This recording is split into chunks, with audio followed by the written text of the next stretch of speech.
Hey everyone. So, for a long time when I'm filming in water, people have been trying to tell me I need a polarized lens kit.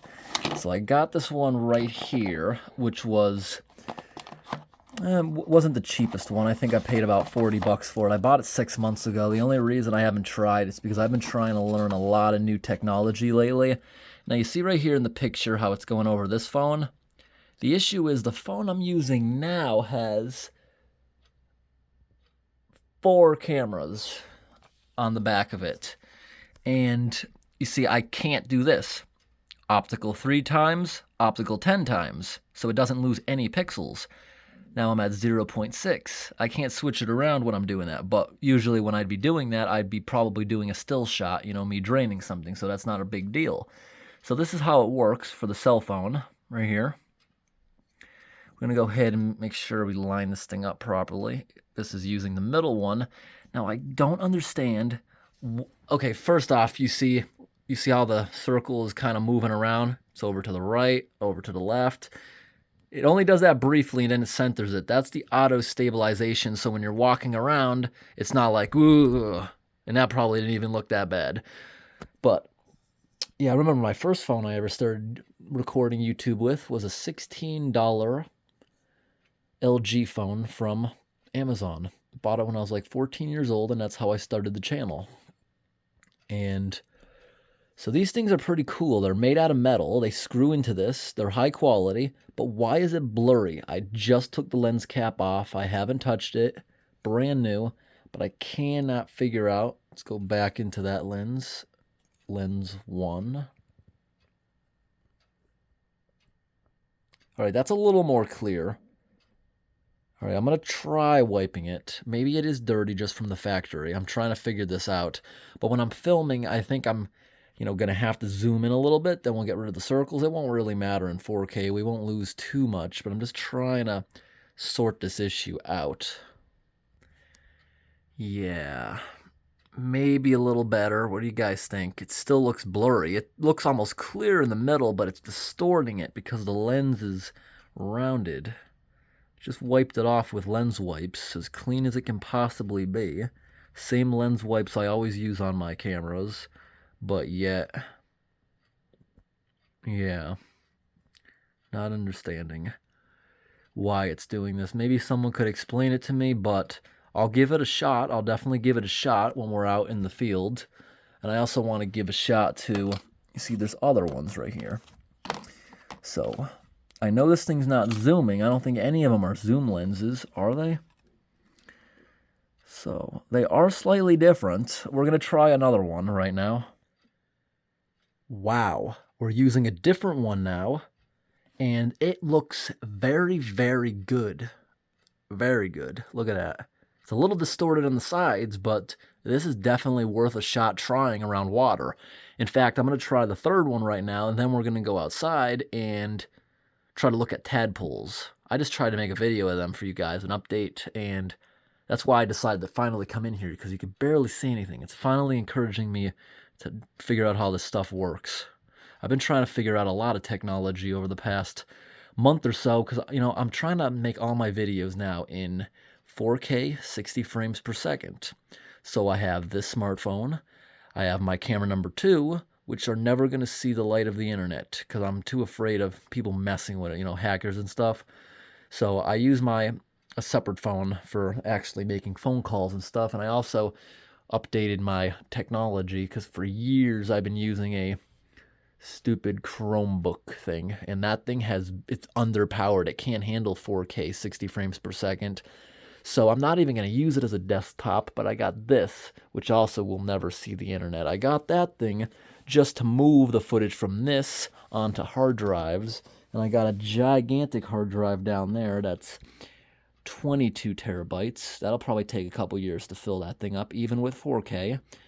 I average maybe 2 terabytes a year in normal footage, but now we're filming at 4 times the footage, or I mean the storage now, and yeah, I actually have never used a real desktop or laptop in my life, and this thing right here is all I've ever used, and that does not operate like a normal computer. I didn't even know to move files on a desktop, you gotta drag and drop. I was looking for the option select to move, you know, like you do on a phone. Whole reason I gotta do that stuff is because for the past years I've had an SD card you can pull out of the phone, and I just have a stack of terabyte micro SD cards, you know, write what's on them. I don't even write what's on them. I just write the dates of when it was so I can find things. And yeah, I don't know why they took the SD card slot out of new phones and they added now 2 SIM cards. I understand some countries use 2 SIM cards, but we don't here in America. So they said because nobody used it. Well, nobody uses 2 slots either in America. So, all right. We're going to try number 3 now and see how that one works. But I really like this lens, and if it works out, I'll even buy a spare kit of these. All right, here we are. We're going to try the 3rd one right now and see what it does. Phone doesn't even want to focus through this one. Maybe if we back off and put it back on. We finally got a full screen, but... All right, we just focused in now. All right. We just backed out. We're still using the same lens. That lens won't let me use it in 1x, even though we're using the 1-time camera. But if I back out, you see it just switched cameras. That's why you can see the lens. And if I go over, yeah, we're in a different lens because the phone got 4 cameras. So we're back to 1. Now, if I digitally zoom a little bit, actually a lot, it clears up. But if I back out to, wait, no, that's not going to work. If I'm in 1 and back out slightly, I just got it working. Is it going to work again? It don't matter. I hate this lens. The middle one was the perfect one, and that's the one I'm going to use. And if it works out with water, I think I'm going to buy a second kit. And, you know, for the longest time, I have always... I don't even usually use lens wipes. I just wanted to make sure it was perfect, but no, this camera just doesn't like those. Maybe it would like them better with a different camera. Let's try putting it on the 0.6, which I actually use the most. Does it like that? Not really, but that's not a big deal. All right, everyone, so it looks like this camera likes that lens in the middle. I am not filming at 60 frames per second now. This is 30 frames because it's not a very important video. But it looks like this is going to work out. We're going to go out to the frog pond. I'll give you guys a little bit of update of what's happening there. And then I'm very hopeful it's going to work. All right. Let's give it a shot. Let's go on outside and see what we got. I honestly always thought these purple lenses would, you know, make the video dark, but does it make a difference, the polarized lens? I'm not really seeing much of anything. It is a polarized lens. See, it's... I didn't cheap out. I tried to get one of the kits that was a lot better. So is there a difference? I'm not seeing well, maybe a little. This is not the most glare we've ever seen. We have dealt with culvert pipes where you couldn't even see in there. Maybe if I'm standing, it'll look better. But we can also try this on the other ponds. Yeah, it probably looks a little better. But anyways, as you can see, the tadpoles have all hatched out of their eggs. They're doing a lot better now, and they actually ate all the eggs. The eggs were actually kind of cool. They acted like little greenhouses after they left. They all turned bright green like algae, and they ate them. Now, these guys are hungry. Every night, I've been feeding them goldfish flakes, and I actually have tadpole food. I didn't start getting them algae wafers, but I do have them, you know, for like Plecos. Now, I'm having it almost every day or every other day. I did have it on a garden sprinkler timer, but I decided to do it more manually. The reason I want to do it manually, I want to be here when I'm flushing this. I keep doing like 50% water changes every day because of the pollution level out here. Oh, there's ticks everywhere. I wish those turkeys would come by again. But the reason I can't do this when I'm not home is because and I wasn't running it this fast. I had it barely trickling with the sprinkler timer, but the thing is, when it starts overflowing, the tadpole guys, you see they go inside here.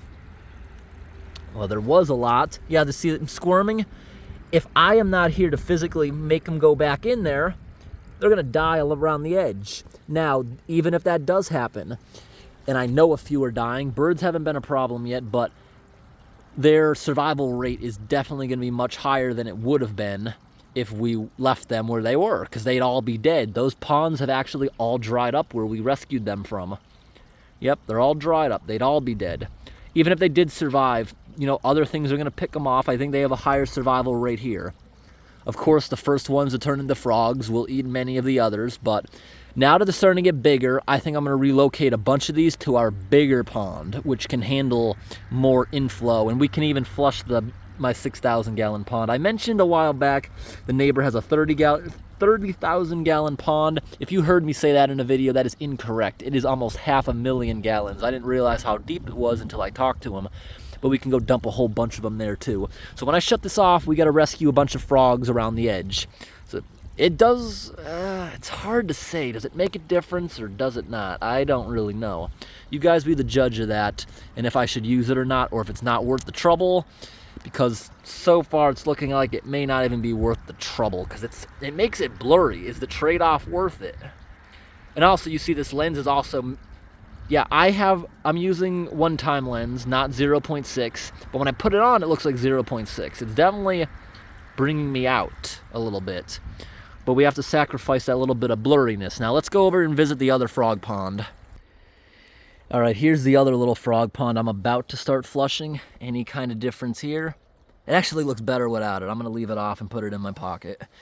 So anyways, that's a little flag my mom got me. The wind keeps taking it off, and it must have blew in there. This thing, it can't stay on there. But these fountains work really good. They have 6-watt solar panels, which are way overpowered.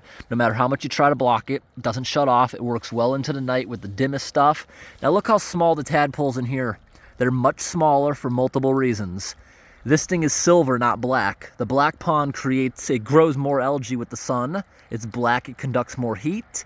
And this pond is not full sun like the other one, so it's not as warm. So they don't develop as fast without the heat. But they should still be fine. We haven't even got in the summer yet. These guys will be out of here by the winter, and if they're not, they'll all get dumped in a bigger pond. Cattails are starting to take off. I've been feeding them. I said goldfish flakes. That's in the house because the container's made of paper. And this stuff right here, it's kind of beat up because this thing survived the winter, because we went through this last year and we had a great survival rate of frogs. There are thousands of tadpoles just like last year, and last year hundreds of frogs survived out of the thousands. I think that survival rate's even better than in the wild, because they're all going to get eaten by something. Well, the majority of them. Now down there you can see how the eggs in this pond, because there's not as many to eat them, see how the egg masses have turned green. And then you can also see some food down there. Let's go grab one of the egg masses. Maybe I can bring it up and show you. Oh, wow, it deteriorated. It no longer feels like Orbeez anymore. But this pond right here, I got to be even more careful when I'm flushing this one. This one right here, I got to be very careful when I'm flushing it. I actually have to monitor it. I put the water on pretty high, and I got to be here watching them, because if I don't, unfortunately, that one's all dried up, and I'm sure a couple more died down there. I'm sure of it. So we got to be very careful with this setup right here. And this pond was not the best idea. We will replace this with a black one for next season if we repeat this again. Now everybody, last year when I went ahead and did this, we only did it with the gigantic 6,000 gallon pond, and we had a smaller pond, which is my original. The smaller pond right here we had found on the side of the road. Someone threw it out because it had a multitude of leaks. And this one's not put in exactly straight, but the frogs don't care. If you can see right here, this is one of them, and there's another one underwater. Tire plugs. 3 years plus, and they're still holding. These tadpoles are actually getting pretty big. You see the egg masses that did not hatch, those big white ones? I found out those are actually spotted salamander eggs. When they hatch, they might start eating the tadpoles, but that's how it goes. There's a ton of them in here, but this is a pretty murky one. Let's get that lens back out and see if it helps. This is the kind of dark water I was talking about when we're out doing stuff. Let's see if it works here. Not a difference. I don't see anything. I don't see a point in using this lens at all. But there's a whole ton of them in here. This dark pond also grows tons of algae, and unfortunately, I think I have to buy a new pump. Thankfully, this was a very cheap, inexpensive pump. It survived the winter, but it just went kaput. Or is there something wrong with it? You see, I just recently hot glued the back because it fell apart. Maybe water was trapped in there, and that's what made it fail. But this was only $8. This little panel goes down to a pump. Did not come with the hose. I put the hose there going up top. This thing hasn't ran in a couple days. You see how it's drying up? That's our moss filter. I gotta keep throwing water in there now until the new one shows up in the mail. And it's also good to have a spare. I'm gonna go ahead and buy one right as soon as I'm done making this video. Place that order. This thing's $7 and lasted a year. Far worth it. Let's see if it's working at all. Maybe it's just clogged. Even though there's not enough sun to make it move, you should see like bubbles going boop, boop, boop, because the impeller's going, because it doesn't have the electricity to make it move any further. So I think I'm gonna have to place an order for another one of them. Here we are at the 6,000 gallon pond. The basement water has completely stopped, so this thing has become stagnant. And the filter and the other filter, those are very reliable ones. Those also have the big overpowered solar panel. This is one that's actually a watt bigger. I gave that a shot, but I didn't see any noticeable difference in it, although the panel has a kickstand. Anyways, those right there are a bunch of eggs. You see how they're bright green. There's tons of food in here. I don't have to put any artificial food, and if you can see it tinted green, entire black liner is growing algae. Plenty of food. Unfortunately, there might be an issue with this pond pretty soon. Now that it has stopped coming in, it might start draining.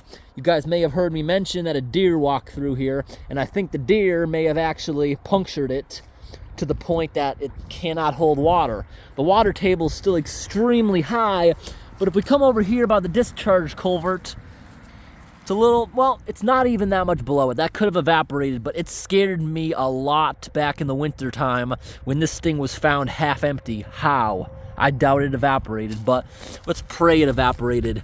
Hey, are those more salamander eggs? That might be, because it's like a weird one, or it's dead inside. But look how tiny the tadpoles are in this pool. That's because it's very cold. They did not hatch. They hatched like 3 weeks later than the others. They're like newborns because the water's a lot colder in this pond. And because it's colder, they're also going to develop slower. So let's go on into the woods and I'll show you the two in the woods that we did not stock. They were just there in case the tree frogs wanted a place to lay their eggs, or if we found them in the puddles around them, we would have gone ahead and manually thrown them in there. This week in Maine, it is unseasonably cold. Colder than normal. Our growing season does not start until the 1st of June. See, this is squishy, so I put these things here so people wouldn't destroy the moss as much. I removed this pond here. Thought it was kind of ugly. The frogs did not use it this year. I had this thing here because last year the frogs actually laid eggs in that water. That's how high our water table is. See those puddles? Right up to the well. Right on up into the well. So now we're going to walk out into the woods and I'm going to show you the one more pond that we have deep out here. What kind of animal left that poop right there? Let's go on into the woods. I don't know if you can tell, but water was sitting right here and it did not last. Sometimes frogs lay eggs and things like that. They did last year and that's why we built these pools. Every tadpole you see me with in these pools right now, well, not all of them. Some of them were actually laid by the frogs themselves in my original tiny pond and the big pond. The frogs that we rescued last year, they are still here, but for some weird reason, they all disappeared a couple weeks ago. There was hundreds and now they just all suddenly left. Maybe they went back into hibernation. Maybe they know that it's gonna be way colder than it's supposed to be up here this time of year. See, we're starting to grow little tiny leaves here in Maine. Today's the 16th, I believe, right? Yeah. Yep, it's the 16th. And finally growing leaves. I was down in Massachusetts where my mom lives, and they have full leaves. Their growing season started May 1st, but guess what? They are getting a massive killing frost tomorrow night. They're supposed to get down to like 25, and I bet a lot of trees are going to be bald. I bet a lot of trees are just going to drop their leaves, and those trees don't need that stress. They already dealt with a few years of drought and bugs going nuts. Only when it rains, this thing flows right here. I dug this channel so the whole thing wouldn't be swampy where the bridge supports are. It just concentrates all the water, then it can reopen again on its natural flow. This right here is always flooded for a couple months of the year. Frogs lay eggs, tadpoles and eggs dry up. So this thing's here just in case. This fountain, is it clogged? I can tell it was just running. Wow, look at the pollen, wow. Well, that thing's only here because even if mosquitoes do lay eggs, since we're in the woods and water skimmers probably won't like it, hopefully this powerful pump sucks them in and just grinds them up. That has not been a problem with the tadpoles. I'm sure it killed a couple of them when they were really tiny, but now that they're big enough, I haven't found a single one on there. Grass is starting to finally come up on these hills. The turkeys destroyed this hill eating grass seed, so that's why I put some actual sod from another project to help sure it up until the grass takes over. It's starting to become dry again. Yep, the wet season's already over, unfortunately. Hopefully we don't get dangerously dry like we did last year. The bottom of New England's already in the drought monitor again. Yeah, we're supposed to tomorrow night get down to 21 degrees. So here we can take it. We're not out of the growing, we're not into the growing season yet. I have not planted anything. I did actually plant, bought a blackberry bush and I bought some rhubarb. I put in some big pots in the yard that are so big you can't bring them in the house. But the natural rhubarb, the rhubarb I already had in the yard is already coming up. I think it's all going to get killed, but hopefully it doesn't die. Last week I had a bunch of hostas turn black because they decided to come up, but they bounced right back. Can't even tell there was damage anymore. But this is going to be an extreme frost for this time of year. Last year I could have planted my garden the first week of May and it would have been fine. But this year, it's being very cold like it used to be a few decades ago. Hopefully it becomes rainy again. I remember this area when I was a kid used to be so rainy, so cold. We have an average summer high around here of 76. Well, that's the average in July. Last year was 91. Hottest year on record, the second driest on record. But because the trees were already stressed and combined with that heat, the effects of the drought were the worst we've ever had. The actual record is 2020, but at least that year wasn't that hot despite the drought. And over here, you may have seen the short video I made of this stump. I tried to make a chair out of it last year, or actually 2 years ago when it fell over. You see the whole tree just fell over right here. And I couldn't believe it. This thing was still very wet, like it was alive somehow. But we took this big pyramid out of it, made it into a pot. I tried to carve a chair out of it with a chainsaw, but back then, I had a garbage chainsaw. Now I have a nice commercial chainsaw. It cuts like butter, and I might actually try carving something when we get another piece. Maybe I could chop right there and try to make like a seat or a chair out of that. I don't know how well it would hold up, but it's worth the practice. My new commercial chainsaw goes through these giant, I don't know if you can tell, it's about a 28-inch diameter the bigger way, and went through that in like 30 seconds, which is very good compared to my residential ones with the tiny little teeth. And we have another giant white pine tree right here, and this one here, the top of it broke off. I'm pretty sure it's gonna die. If this was like 20 years ago when the climate was wetter and colder, it would have survived. I remember when I was a little kid helping my grandparents with work up in this area. Not a tree that big, but I have seen ones like this literally survive. They don't anymore these days. But back then when everything was healthy, you could take a nice little tree like this, chop kind of close to the ground, it would grow and survive. Now it's just too dry and hot out. It just dies. Can't believe it. I also planted grass all over the forest floor. We have these tiny wild lily of the valley everywhere. It's good to have moisture on the ground in the forest and to try to help with the area. Now that we're done clearing this area so things can grow back in, I spent $150. You can already see little patches of it coming up. Put grass seed all over the forest floor, raked it in. Hopefully the turkeys didn't get it all because they ruffled it up. They ate a good amount of it despite it being covered in blue fertilizer. I tried to keep them away with a bunch of bags of corn, but that only went so far, and then they came right after this. But seeing how much is actually coming up, I'm very hopeful in a few months. Hopefully we get a couple good rainstorms to kick it off. Hopefully the whole forest floor turns green. It'll keep moisture, help rot all the debris that's here, and hopefully help seedlings with the moisture it's providing to help them grow back. And that's what I'm hopeful for. But I hope this update of the frogs and explaining the lenses was interesting. So after that result, I'm not going to be buying another lens. Well, not that same type. I'm actually going to go looking right now for that little fountain before I forget to get the filtration on that pond working again, which is like, that was $7. I wonder what inflation did over the past 2 years, what it'll cost now. But I'm also going to look for another lens kit. I'm going to give another kind a try. Maybe if you have recommendations, you could tell me about it. But yeah, don't put any links in my comment section. YouTube just automatically blocks them. I set up that setting because people were putting all kinds of inappropriate website links in my comments, so I shut that off years ago. I don't allow that anymore. So if you do leave a comment with a link, I'm sorry, it's going to be just deleted by YouTube. But if you put the name of a product, I'll search it right up and I'll give it a try if I like what it looks like. And I appreciate all you guys watching, and have a great day. Thanks for watching, everybody.